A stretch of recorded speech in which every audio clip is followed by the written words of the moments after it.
Hi mga mahal, ang topic natin ngayon ay tanong ni Sir Roy Esguera. Ang tanong niya is, totoo po ba na ang babaeng 10 taon nang walang SE ay mainitin ng ulo? Yan ang ating pag-uusapan for today's video. Kung interesado kang malaman, please keep on watching. Pero bago yan, kung bago ka pa lang sa akin channel, please consider to like this video and subscribe my channel.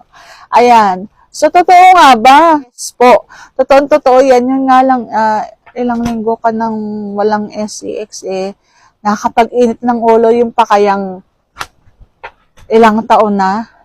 Yung ilang buwan ka nang tigang, parang ang mainitin ng ulo mo, yung hindi ka na nakakaintindi ng mga bagay-bagay, yung puro negative thoughts na lang ang naiisip mo. Meron namang hindi natitigang pero mainitin ng ulo. Ang ibig sabihin nung nabibitin.